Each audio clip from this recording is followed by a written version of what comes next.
Hello, everyone. My name is Darren Reisman. I'm with Outdoor Sports Valley, the French National Trade Association for the outdoor sports industry.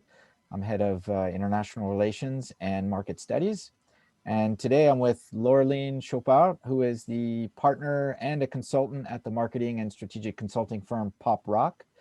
And she's going to present a study that we commissioned this summer to talk about trends in outdoor sports participation, what was originally after the COVID-19 pandemic, but now is still during. And she's going to tell us a bit about how people change their habits in when it comes to outdoor sports and spending time in the great outdoors this summer and even this winter.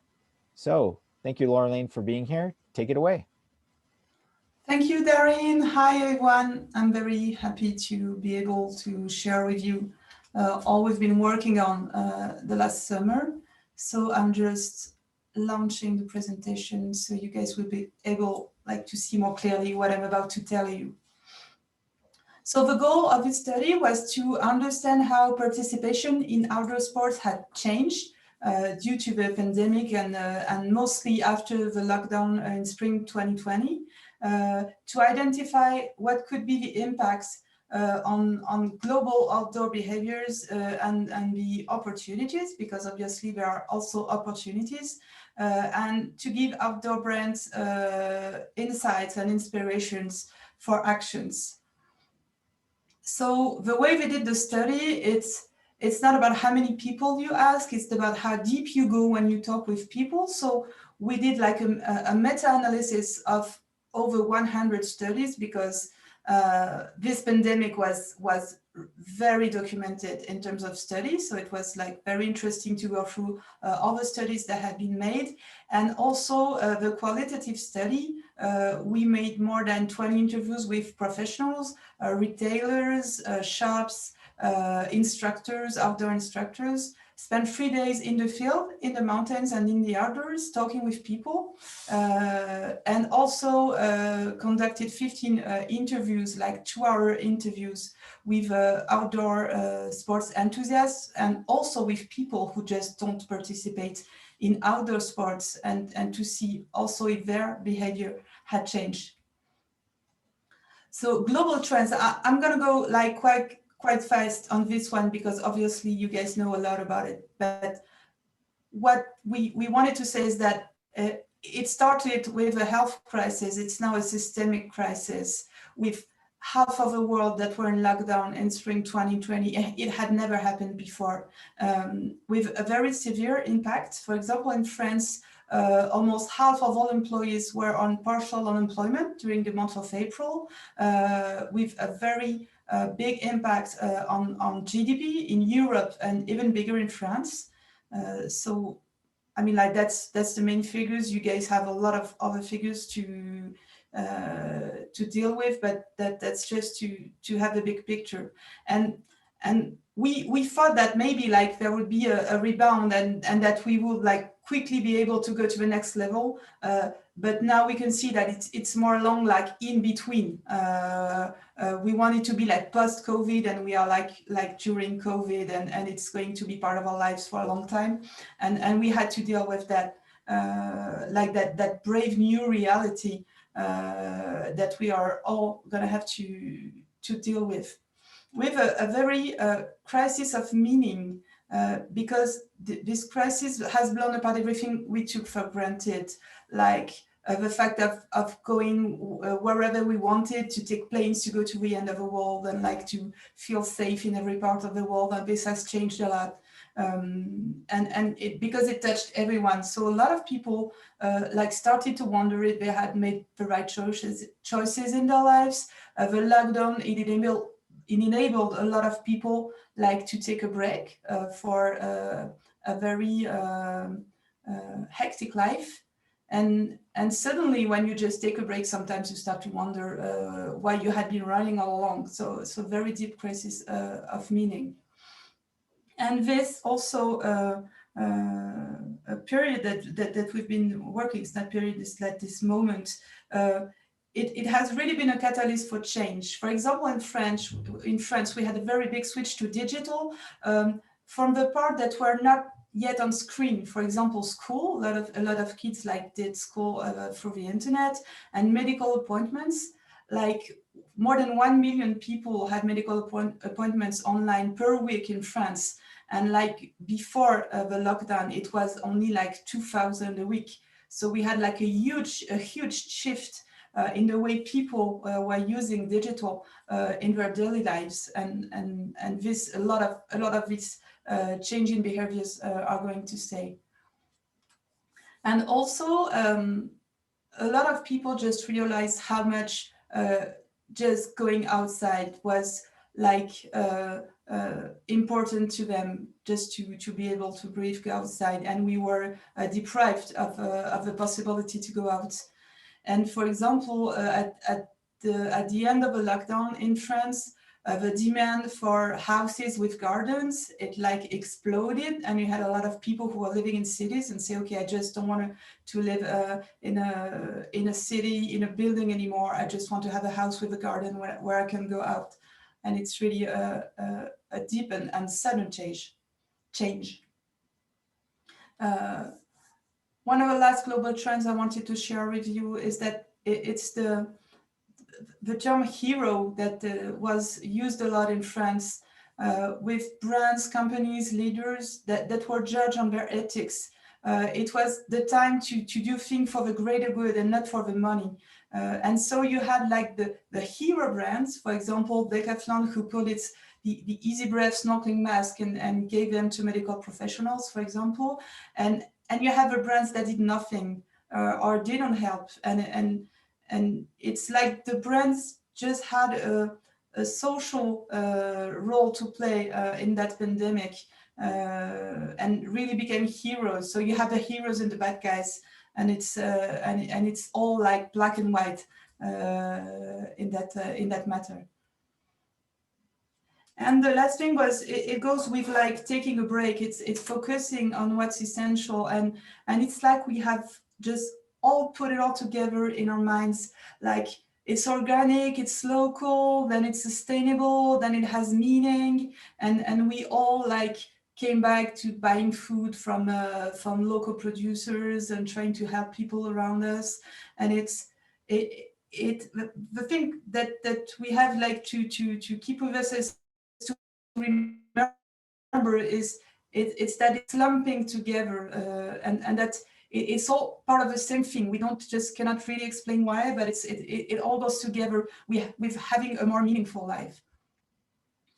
And so these were global trends and the impact for the outdoor industries, because we think that there are a few key trends that emerged in the past 8 to 10 months, because that's when the crisis started. In France, we had what we call a summer bubble. Like the longing for going outside after more than 2 months in lockdown is like it boosted sales for outdoor gear like backpacking gear, bikes, sleeping bags, etc. And a lot of people just like came back in stores very fast, which was pretty surprising. So that's the first point.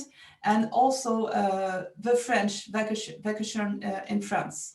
So it was a very good summer indeed in France for tourism, because a lot of people who used to go, for example, in Spain, Portugal, or Italy, they stayed in France.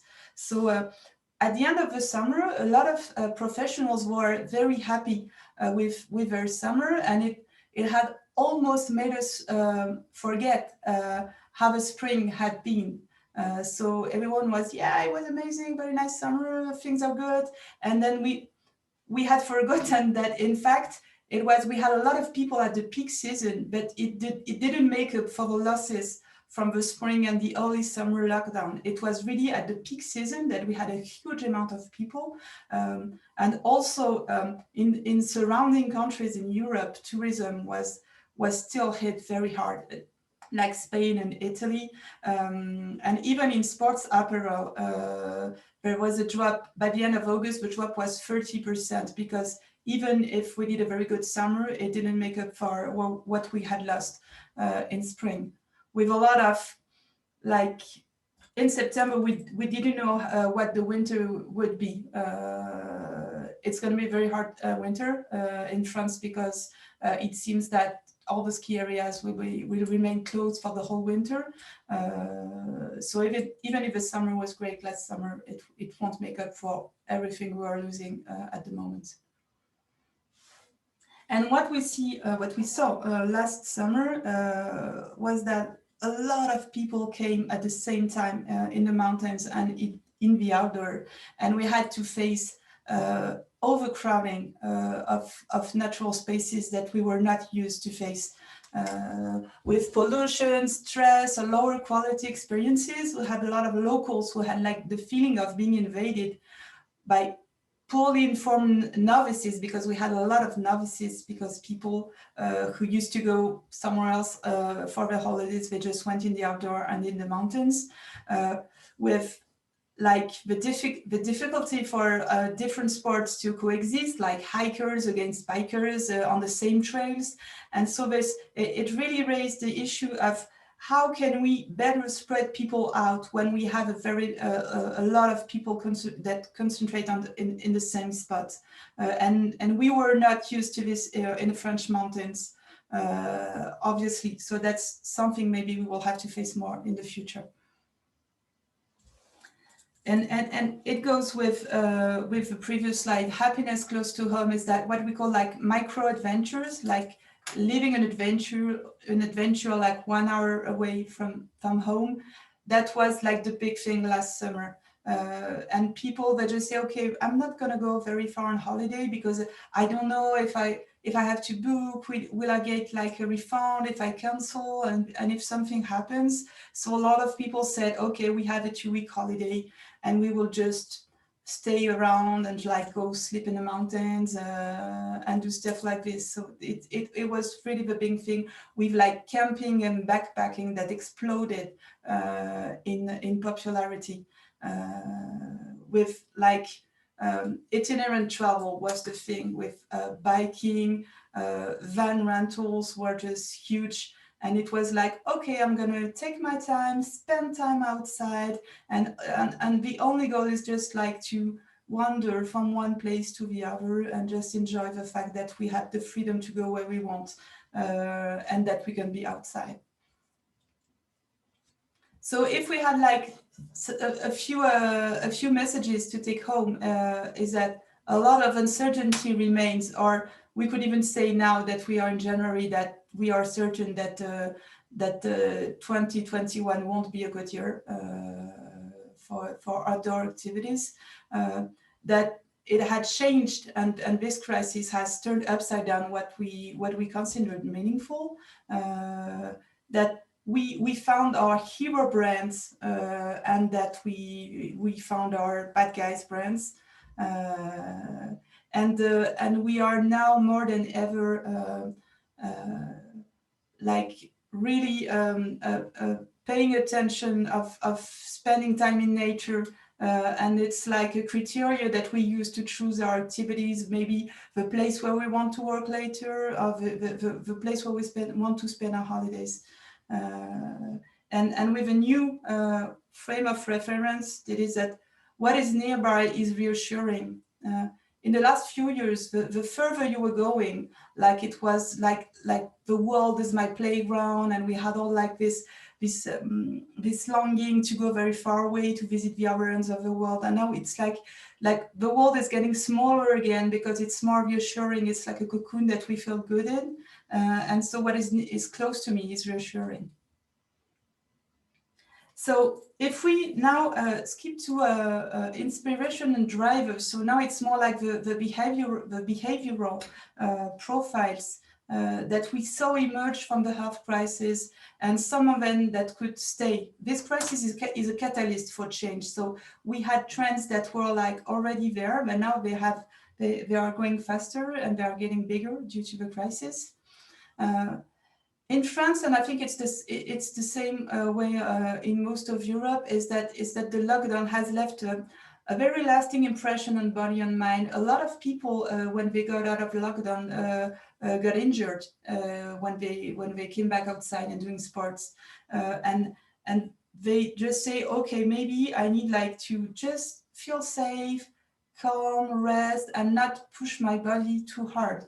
So it's surely going to be a year of maybe not trying to perform or to like exceed your abilities, to look for achievement, but maybe more to look like for feeling good, having fun. And it also because of the fact that we didn't have big sports events this year.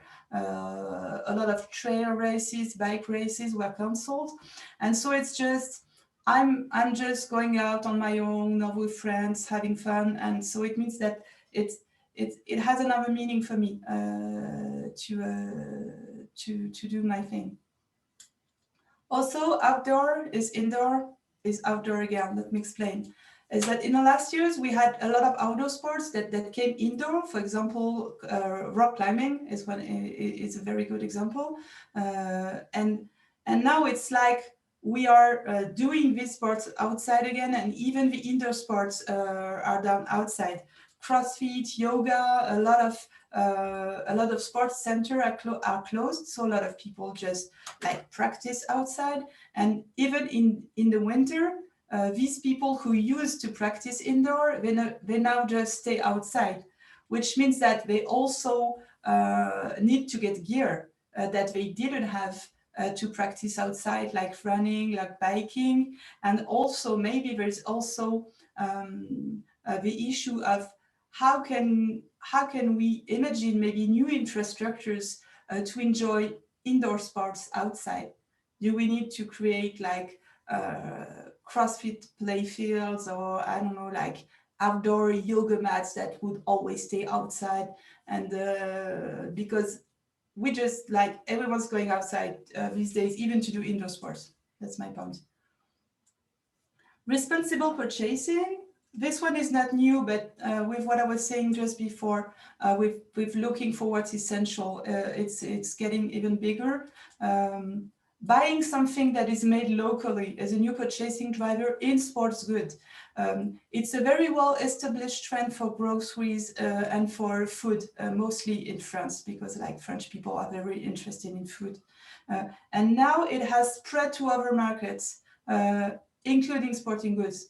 A good example is that Salomon opened its first made in France factory in Ardèche for shoes, which was like it just happened at the end of lockdown, and it's a very good sign. Also, people no longer buy new automatically. So you could now, and a lot of people not even buy sports gear on Vinted, and you just loan someone your bike or your tent, or you just rent it to your neighbor, and it's getting bigger and bigger, and very big brands, for example, like Decathlon, are creating bike rental services so that you don't have to buy products anymore. You can only use them and pay to use them and not to own them. Ethical, responsible products and brands is it's very interesting this point, because people want to buy more responsible, but they are not really sure about what is more sustainable. Is it like eco design? Does it have to be recycled? Does it have to be like a natural gear and not plastic?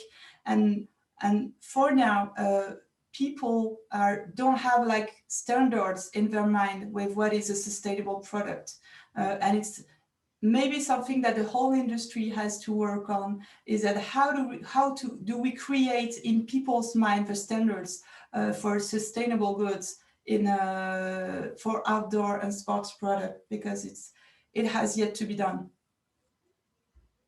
And the new expectations for product, the only one that we saw clearly is that to have durable products. People are keeping and using gear for as long as possible, and they are even ready to buy better quality products, even more expensive, that will last longer.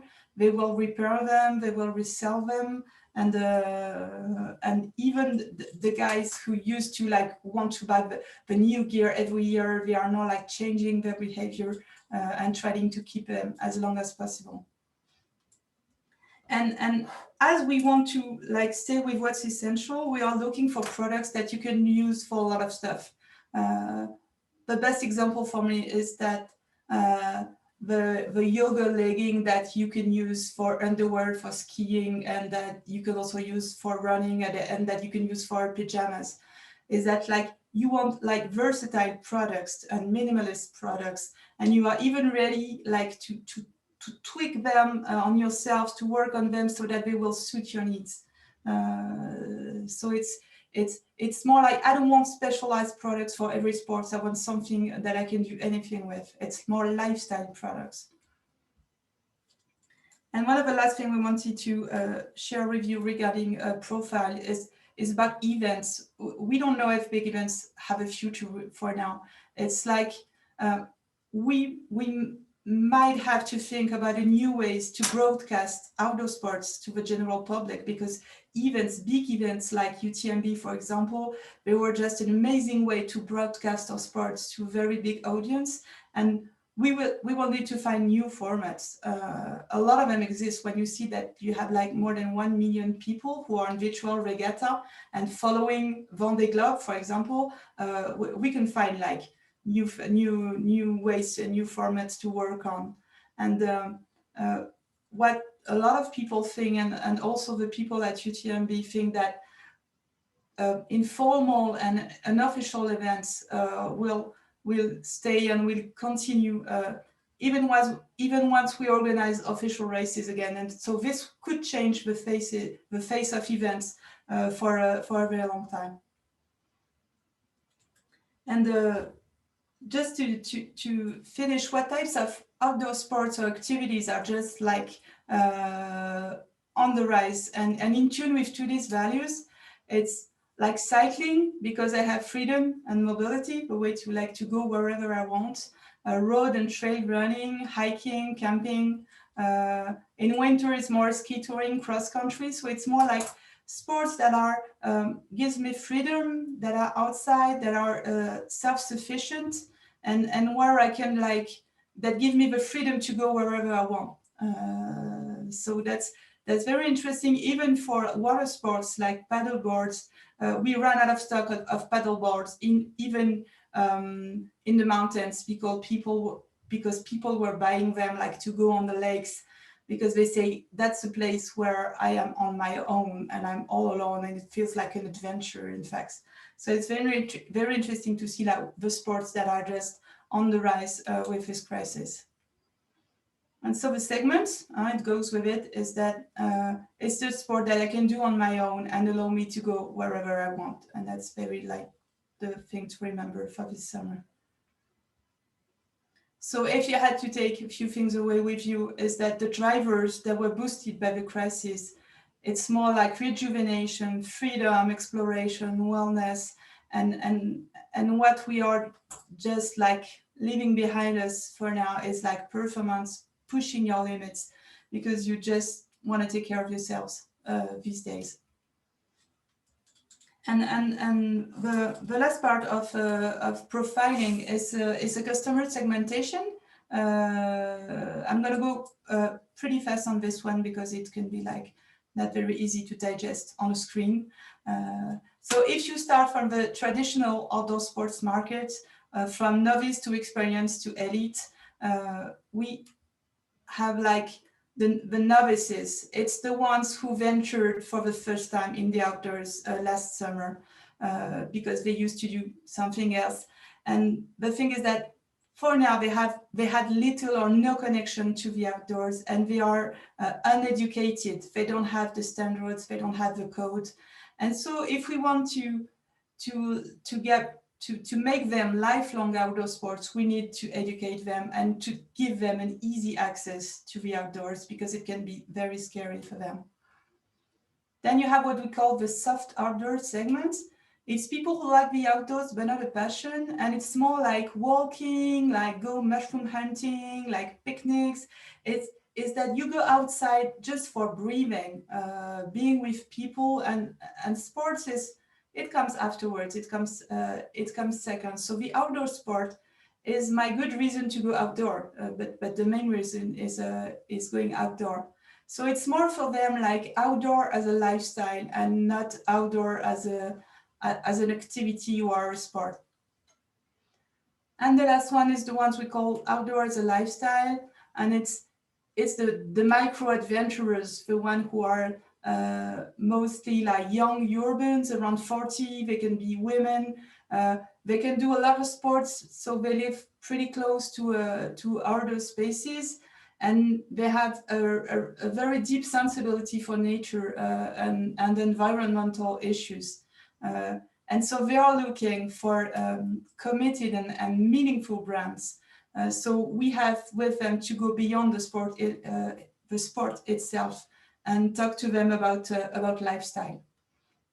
So if we had to put them on a market segmentation of customer types, we have like two axes. On the lower part is that I like to go in the wilderness and I'm mostly self-sufficient.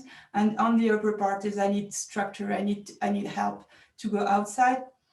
On the left part is that more I'm looking for a connection with nature, and on the right is like more I want to conquer nature. So you have like the little incarnation of these customer segments. You have like Into the Wild, you have UTMB on the high right part of the mapping. And so this one could give you a headache, so I'm not gonna spend a long time on it. You will have to read it at home. But it's more like these new segments, novice, outdoor soft, and outdoor lifestyle. They are mostly on the left part of the mapping, which means that we have a movement of all customer segments, less from performance to harmony with nature. Maybe that's the only thing you have to remember with this mapping, is that more and more, even with high performers, they are really looking more and more to connect with the elements and to connect with nature more than to conquer it. And so what opportunities does all of this create for the outdoor industry? First of all, we have to capture and build loyalty with novices. We have all like this new amazing amount of first timers who came in the mountains and in the outdoors last summer. So we have to help them, like easy introduction, easy access to the great outdoors. Create the right content, which means content that is simple, that is fun to read, that is educational with tutorials and applications. It has to be very easy to understand. And educate them outside and in nature. Might it be kids or even adults? You have to give them the codes of how do you interact with nature? How do you go in a trail? They take with me when I go on hike, and really educate them so it becomes easier for them to get outside. And the last thing is the products, is that making products that are comfortable, made for carrying, durable, self-sufficient. And it's not only about the technological innovation, it's also about the comfort that the product gives me. Second one is that promote responsible purchasing and consumption for the consumer. It's also with giving them the right information and helping people create in their minds the standards for what's sustainable and what is not. Transparency about where the product was made, how it was designed, what's in it, how long is it going to last. This is a global responsibility for the whole industry. We have all to work together in order to create new standards in the mind of our customers. Products that can be repaired. Repairability is now becoming a criteria for buying products, like for example the Veja shoes, or what Patagonia has done for years also. And if my product is easy to repair, I would be like more keen to buy it. And innovation in retail and merchandising. This is the example of an IKEA secondhand store. That is, everything is secondhand in the store, and we have like to invent maybe new ways to put secondhand products with new products in the same place and help people like choose what best fits them. And for now, we have like a blue ocean of innovation in retail regarding these matters for us. Change the image of outdoor sports. This one looks easy in just a sentence, is that like the outdoors also include a soft approach, which means that in the content that we will promote, we can all be Kilian Jornet. So just don't talk only about performance, about race, about technicity, but also talk about like mushroom hunting. Mushroom hunting is it's the outdoor too. Maybe it's not as sexy as performance, but it is, and a lot. That's what a lot of people are looking for when they go outside. And also be more inclusive. Do not only show white, strong athletes and show everyday people doing outdoor stuff, because that's what they want to see in the way you give them content. And this last one is even more easy than the previous one. Fix the planet. Fix this planet means that people and customers, that's what they want you to do as outdoor brands. And we had a young boy who was 15 who told us the outdoor brands and destinations, they make money with nature. That's what they make money for. So they have an even greater responsibility to fix it and to protect it. So it means that people will even have greater expectations regarding you than they would for other brands. So all of we guys have to be like more activist and fight the good fight. We have to be the heroes because that's what people want us to be. So for you, it's like, what positive contribution are we making to the society as a brand? What are we fighting for? Is it to be more inclusive? Is it to protect nature? Is it to make more sustainable products? You have to choose your fight and to fight it all the way along. And that's it. That was very intense. Thank you guys for watching. Darren and I will be available if you guys have questions regarding this intervention. So I wish you all a very nice Global Sports Week, and I hope to see you soon. Thank you very much, Laureline. Bye, everyone.